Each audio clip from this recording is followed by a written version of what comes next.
nó thằng chất khâu mô tại mình hãy thả ra gần lờ trên hạ lại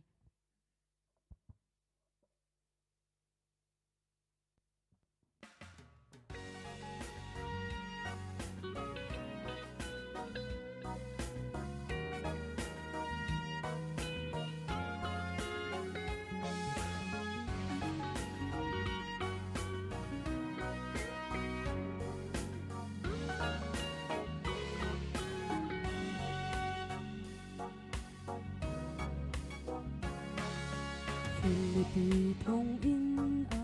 ole sai la chu zan khomui boy pa loinan thang cha revival thung thir chin chi kan ta thong in kut ka ai hung luat na khwa dei zan khomui na pa thian chu na thằng chặt khâu mơ hờ nặc lệ tua rin na san mui thằng chặt tu hai an nun hang in boy pa soi phong đầm liêu chờ nong boy pa na thằng chặt mồ rốt nặc san khâu mui na thằng chặt khâu mồ hộ thiên liễu cha na thằng chặt chu anh nuông si xe lô sung cha na thằng chặt khâu mô gian khâu mùi na pa thiên chu na nun in na thằng chặt khâu mô har nặc lệ tua rin na gian mùi thằng chặt tu nai an nun hang in boy pa joy phong chim như chiều boy pa thong chặt chu nuam si se lo zum tu nun thu ka ngei tu chu dot min haruak chung zong an la mi thi nak ni dai kho lo nun chua lăng ter gian khô mùi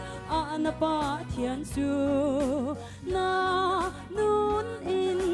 na thằng chặt khâu mơ hờ nặc lệ tua rin na gian mui thằng chặt tu hai an nun hang in boy pa joy phong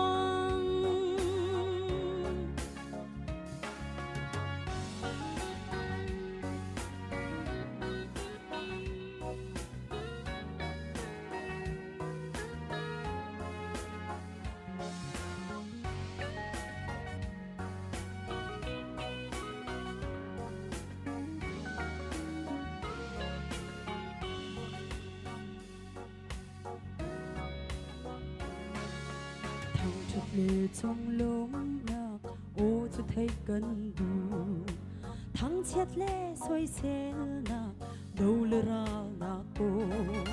nằm hụ tôn tì ca na thằng chặt khâu mô đâu nắc chu gan cha vai trên bên ăn si gian khô mùi na pa thian chu na nun in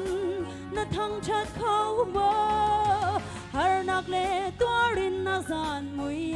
thằng chặt tu hai an nun hang in boy pa joy phong